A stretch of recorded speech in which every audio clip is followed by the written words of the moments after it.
Hey everyone, and welcome to The Explainer. Today, we are diving into a completely mind-bending piece of financial analysis from The Motley Fool, and it totally flips the script on the biggest, most hyped space stock in history.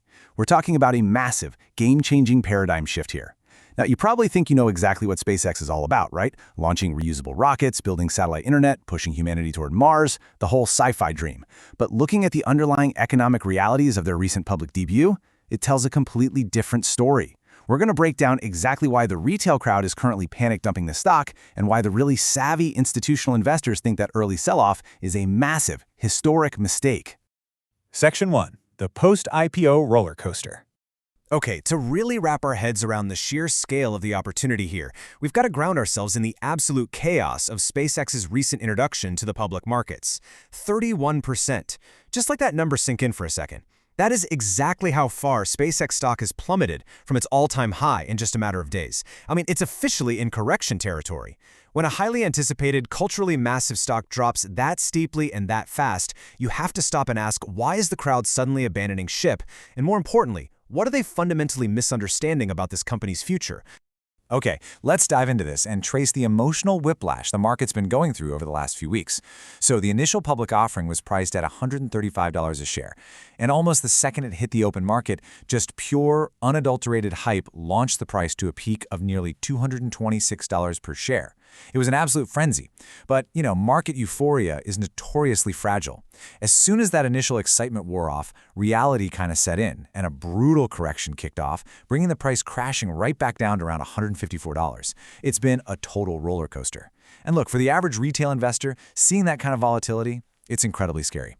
And honestly, that fear makes total sense when you zoom out and look at the broader context. Because despite that massive 31% haircut, the company's overall market capitalization is still sitting at a staggering $2 trillion.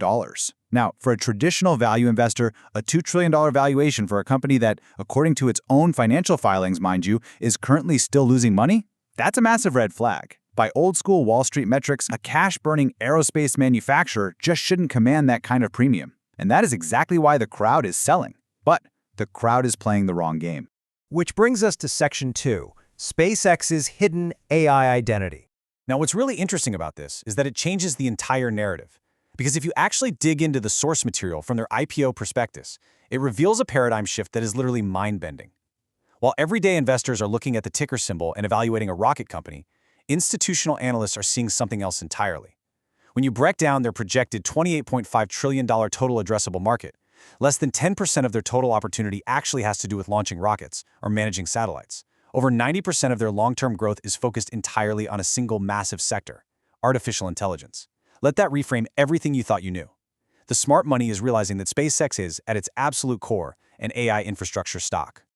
So what exactly is driving that astronomical AI market share? Well, it comes down to a futuristic concept called orbital data centers.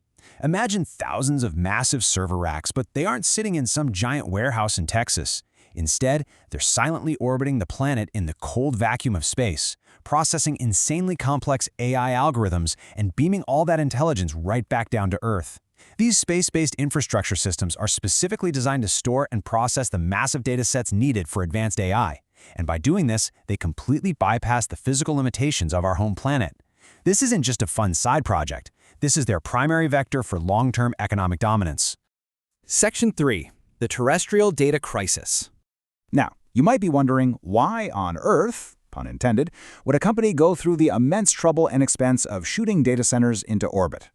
Well, we have to look at why Earthbound AI is rapidly hitting a wall. The AI boom is incredibly resource-hungry. First off, to build a terrestrial data center, you need land. Specifically, land near major fiber optic trunks, and that real estate is becoming incredibly scarce and wildly expensive. Second, the advanced GPUs that train these AI models, they run extraordinarily hot. Cooling massive terrestrial server farms requires millions of gallons of water and generates onerous, spiraling air conditioning costs. And third, our current electrical grids are simply inadequate. We are literally running out of municipal power to handle the continuous energy demands of this global AI build-out. The smartest financial minds recognize that this is a severe roadblock. I mean, McKinsey & Company recently noted that, quote, capital is pouring into data center development, but there are real constraints on growth. You can throw billions of dollars at terrestrial AI infrastructure all day long, but you can't bribe the laws of physics. And you definitely can't magically upgrade an aging planetary power grid overnight. The entire AI industry is about to hit its collective head on a very hard, very real physical ceiling here on Earth. Let's move on to Section 4, Building Orbital Data Centers. And this brilliantly illustrates the solution to that crisis. The contrast between these two operational environments is just fascinating. While terrestrial data centers are basically fighting a losing battle against expensive land and exorbitant cooling costs, orbital data centers operate in a completely different reality. In low Earth orbit, the ambient environment is naturally incredibly cold. Now, yeah, it's true that dissipating heat in a vacuum presents its own unique engineering challenges, like you have to use specialized radiators instead of traditional convection. But once that's solved, the opportunity to drastically reduce continuous cooling costs and completely eliminate terrestrial water usage is absolutely unparalleled. And then there's the power issue, which actually might be the most lucrative advantage of the whole shebang. The SpaceX prospectus explicitly states that space-based solar arrays can generate more than 5 times the energy per unit area compared to terrestrial solar. Why? Well, because in orbit, you don't have cloudy days. You don't lose power to atmospheric diffusion. Heck, depending on the orbit, you don't even have a night cycle. You get continuous, perfect solar illumination. Orbit basically offers an unlimited, highly efficient power plant for the AI systems of tomorrow, directly solving Earth's grid crisis. Of course, theorizing about servers in space is the easy part. Execution is what separates science fiction from a $2 trillion business. So why is SpaceX uniquely positioned to actually pull this off? Because they possess an absolutely insurmountable moat.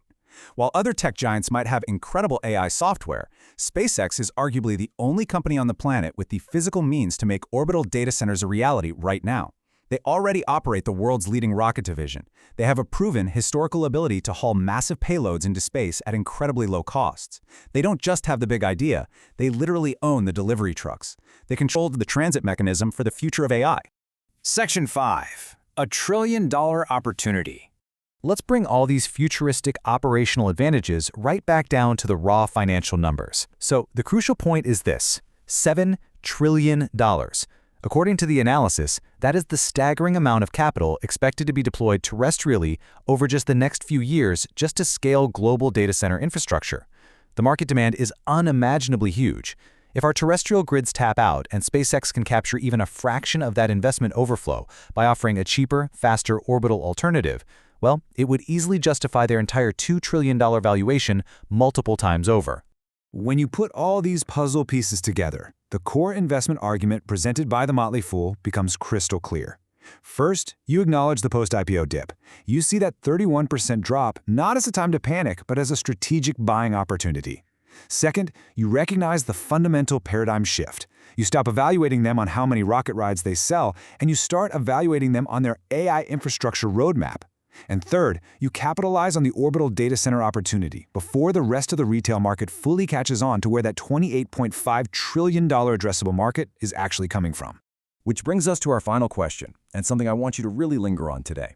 Based on the undeniable physical limits of our planet, the spiraling energy costs of the AI boom, and SpaceX's completely unrivaled ability to conquer the logistics of low Earth orbit, are we actually looking at an aerospace company, or are we looking at the ultimate backbone of the future AI economy?